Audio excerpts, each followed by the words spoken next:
La noche había caído sobre las montañas andinas y un silencio extraño cubría la sabana. No era un silencio común, era uno de esos silencios que parecen guardar secretos antiguos, como si la tierra misma estuviera conteniendo la respiración. En algún punto de lo que hoy llamamos Colombia, mucho antes de que existiera ese nombre, ocurrió algo que nunca quedó del todo explicado. Comunidades enteras abandonaron sus aldeas de un día para otro, dejando utensilios, caminos marcados y huellas de una vida que se detuvo sin despedida. Los cronistas españoles lo mencionarían siglos después como un territorio indómito, pero los pueblos originarios sabían que esa tierra no solo era fértil y poderosa, sino también profundamente misteriosa. Así comienza la historia de Colombia, una historia marcada desde su origen por el asombro, el conflicto, la riqueza y la resistencia.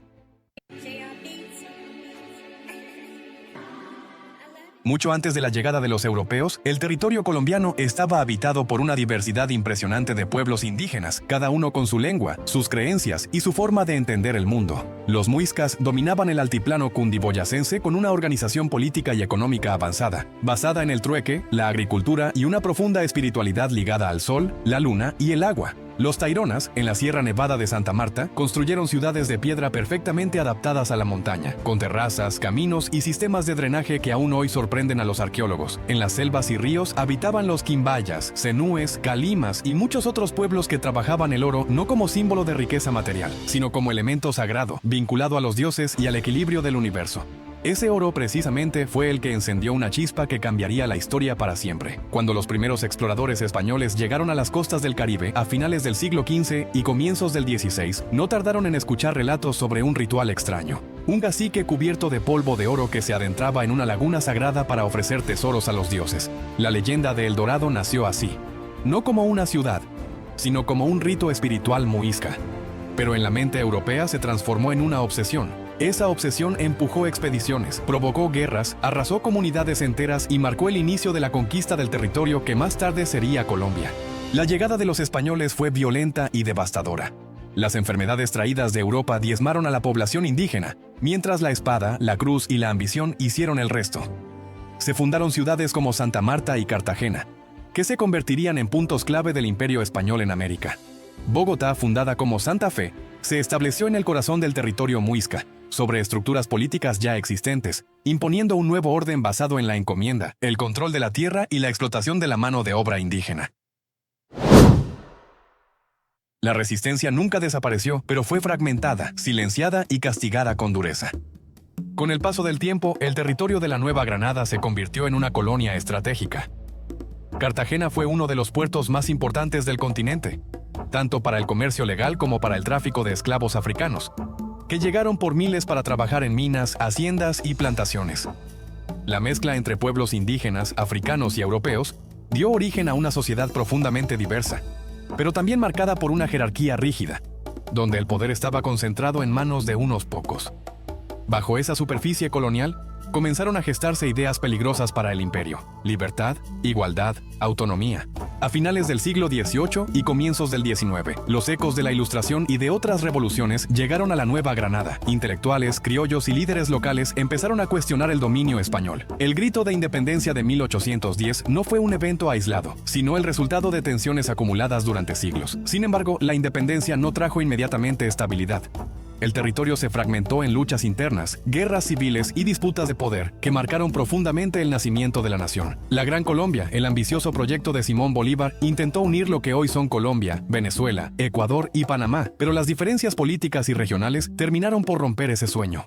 Durante el siglo XIX, Colombia vivió atrapada entre guerras constantes, enfrentamientos entre liberales y conservadores, cambios de constitución y una violencia casi permanente que se extendía del campo a las ciudades. Cada conflicto dejaba cicatrices más profundas en la sociedad, alimentando desconfianzas, odios heredados y una sensación de inestabilidad que parecía no tener fin. Aún así, el país seguía avanzando, construyendo su identidad entre el café, las montañas, los ríos inmensos y una cultura que se expresaba en la música, la literatura y las tradiciones populares.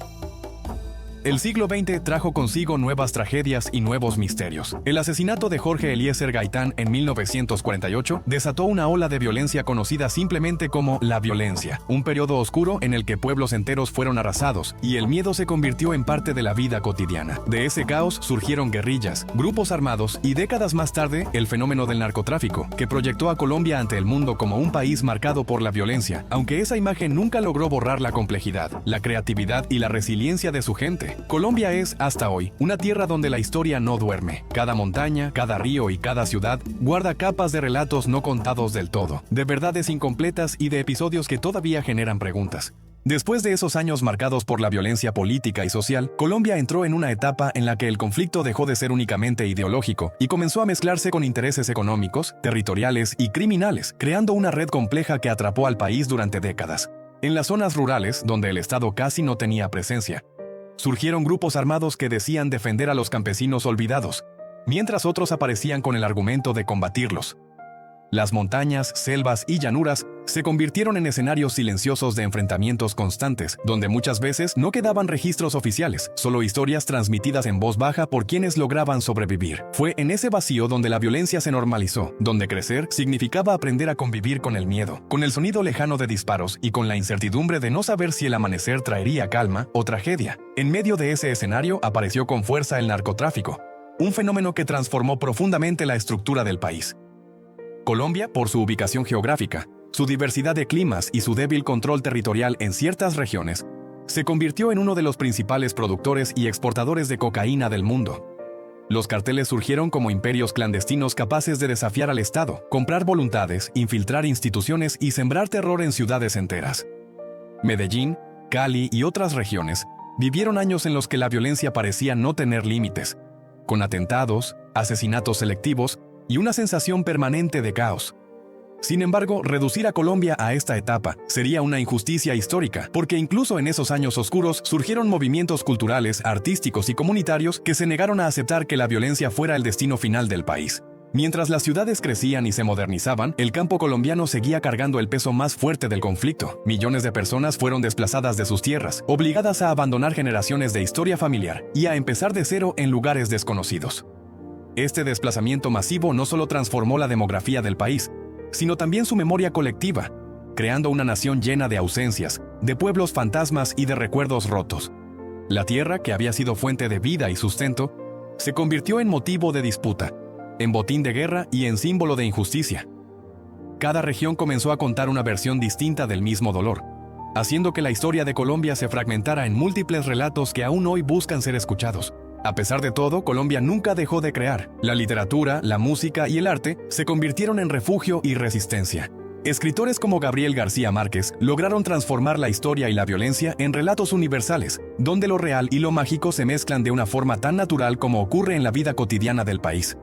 La cumbia, el vallenato, la salsa y otros ritmos nacieron de esa mezcla profunda de culturas y se expandieron por el mundo como una forma de decir que Colombia es mucho más que sus heridas. Incluso en los momentos más difíciles, la identidad colombiana se fortaleció en la solidaridad, en el humor frente a la adversidad y en una capacidad casi inexplicable de volver a levantarse. Hoy, Colombia sigue siendo un país en construcción constante, donde el pasado no ha terminado de cerrarse y el futuro aún se está escribiendo.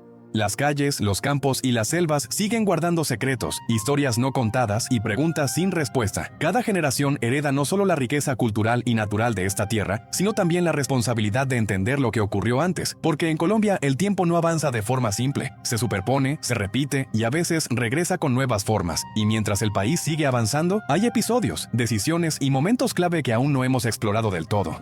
Porque para comprender realmente la historia de Colombia, todavía falta adentrarse más en lo que quedó oculto entre sus montañas, sus ríos y su memoria colectiva.